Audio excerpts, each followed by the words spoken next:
Jerusalem is one of the holiest cities on earth for Jews, Muslims, and Christians. It's also one of the most contentious issues between the Palestinians and the Israelis. Back in 2000, President Clinton came up with a formula for dividing the city.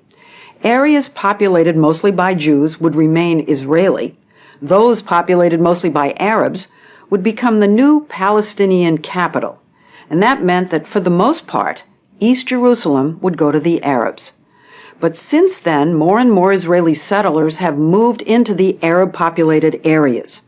As we first told you last October, one place where it's gotten volatile is the Arab neighborhood called Silwan, because of an Israeli archaeological dig called the City of David. The story will continue in a moment.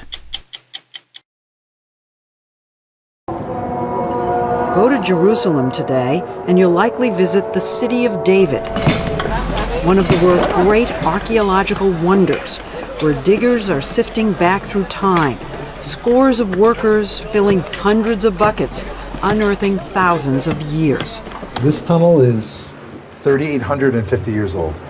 And this was the way it was. This is exactly original. Look at these stones. You can even see the chisel marks along the walls. Daron Spielman is the site's International Director of Development. This is the original old flooring. These are more ritual baths or water cisterns. He led us down to an ancient waterway carved out of the hard stone. The whole beginning of life in ancient Jerusalem happened from this little spring, which is nestled in this little cave. We were taken down excavated tunnels no human eye has seen for 2 millennia, and shown the process of removing the layers of history, sandbag by sandbag, from when the city was sacked by the Romans, and before them, the Babylonians. This was the first time I'd ever done an interview in a Canaanite fortress. So this structure was here when Abraham was here. That's right. He saw it with his own eyes. He saw this. He saw this. That's a bit of a stretch. Archaeologists tell us that no one has found any evidence that Abraham was ever here. It's controversial that the City of David uses discoveries to try to confirm what's in the Bible, particularly from the time of David, the king who made Jerusalem his capital. People believe that when King David captured the city, he snuck underground through this tunnel, which led him underneath the city wall up into the city. 500,000 tourists visit the site every year, with guides who try to bring King David to life.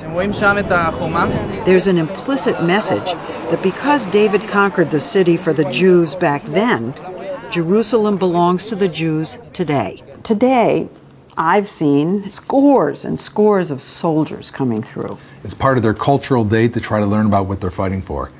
And when we bring them here, they understand that they're not just fighting for today. They actually represent the return of the Jewish people to Israel after thousands of years. So archaeology is being used as a political tool. Maybe, I hate to use the word, but indoctrination almost. I wouldn't call it indoctrination. I would call it giving meaning to life, giving meaning to why we're here. But for all the talk of King David, one thing is glaringly missing here at the City of David. There's actually no evidence of David, right? There's no doubt that this is the City of David from the Bible. There's no doubt that the Bible took place here. Proof of David himself, until we find the actual name, we can't say. Another problem is an inconvenient truth that biblical Jerusalem is not located in the western half of the city. It's right under the densely populated Arab neighborhood of Silwan. And according to the Clinton parameters, Silwan should be part of a Palestinian state.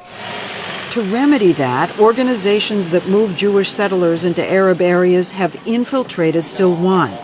Under heavy security, a group of settlers live in this 7-story building. They've barricaded themselves in and refuse to leave. With some 450 Jews living among tens of thousands of Arabs, Silwan is now at the center of the battle to keep all of Jerusalem under Israeli control. So how does the City of David tie into this? Well, while a government agency oversees the excavations, the dig and the site are largely funded and run by something called Elad. Daron Spielman works for Elad, which claims they're not a settlers organization, though people we spoke to say they are. I think that'd be correct to call us an organization who believes deeply in the history of Jerusalem. So it's all archaeology. Archaeology and rebuilding a Jewish neighborhood. So Elad is doing archaeology and settlements. We are doing archaeology and we are buying homes and buying land.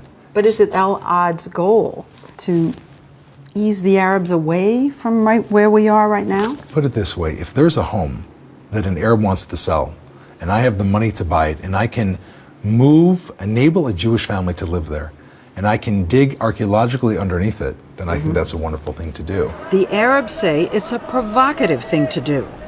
Devout Jews, Yonatan and Devorah Adler, live in one of the houses Elad bought.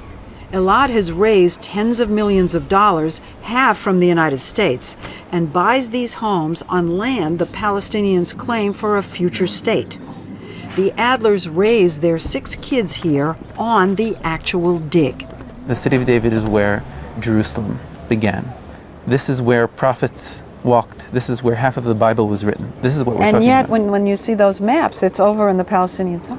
Yeah, well, maps are written on paper. This is written on our hearts. But it is one of the proposals on the table. I'll tell you, Jerusalem cannot be divided.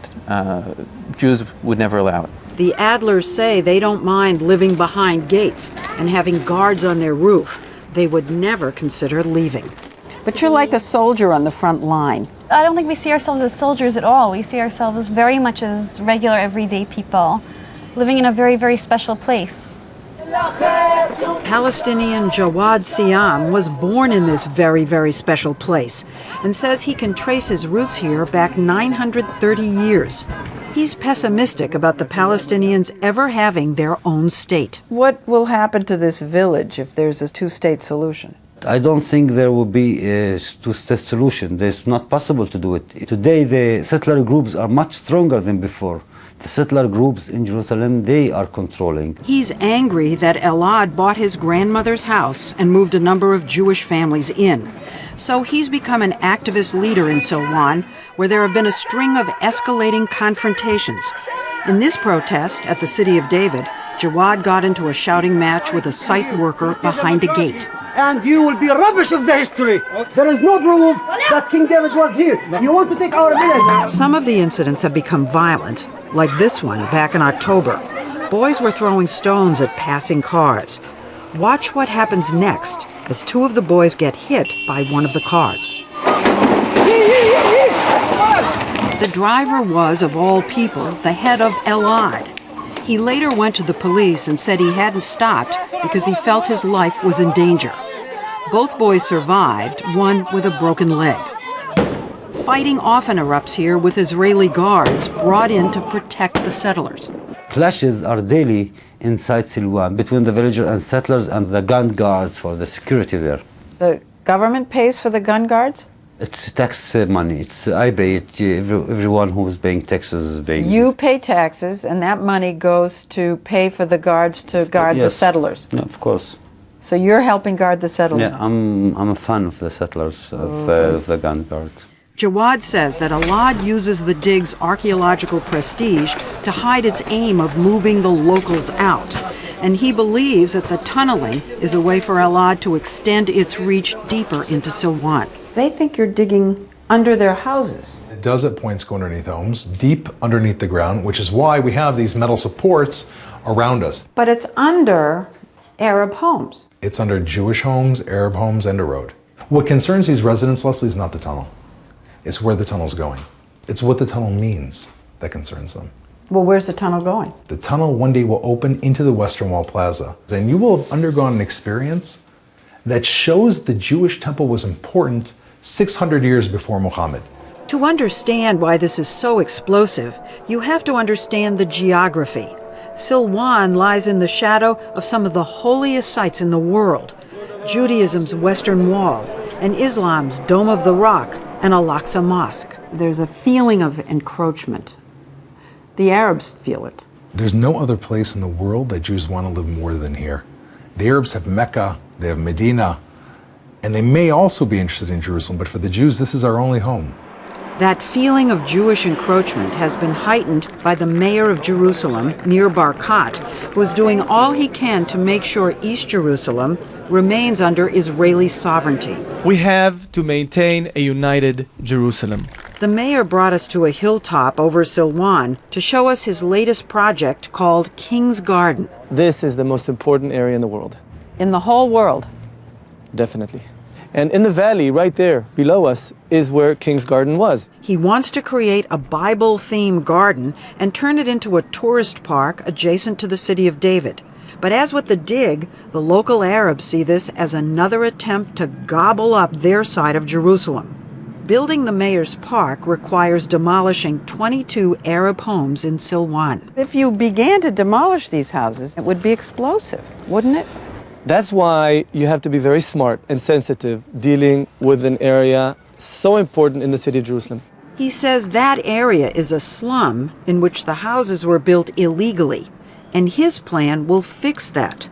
But the locals want to stay in their homes. I heard you wanted to evict people. Where are those houses? That's just not true.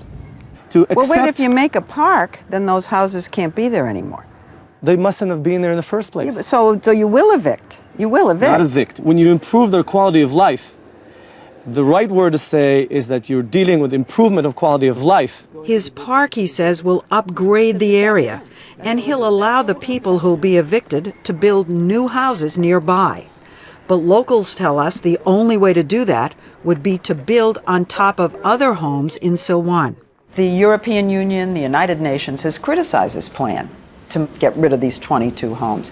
Public opinion, especially while the peace talks are underway, is looking at this and saying, you're trying to move Arabs out of Jerusalem. Not true.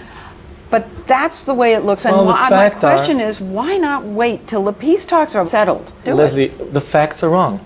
Those structures are illegal.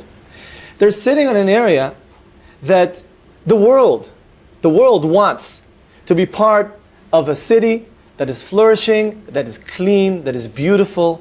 So what I'm saying here is get your facts right before you bash Israel, before you bash Jerusalem. But my question was, why now? That's the question. What do you mean, why now? Because it's on the table at the peace talks. Lesley, That's why listen, now. I'm committed to bring more tourism to the city of Jerusalem. Now, this plan is a plan that I started 1.5 years ago. You say that Jerusalem must never be divided. But most of the rest of the world says that if you want peace, that may be the price that you have to pay. Lesley, it's not going to work.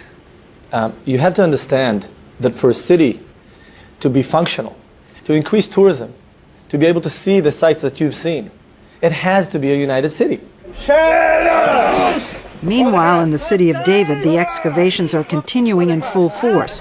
You can say they're digging in. Settlements have been a stumbling block in peace negotiations of the past. And what your organization is dedicated to doing could become the stumbling block again. We are looking, Lesley, to go down and uncover history. If coming back to my home after 3,000 years is a stumbling block to peace, then I think that is not a very good peace.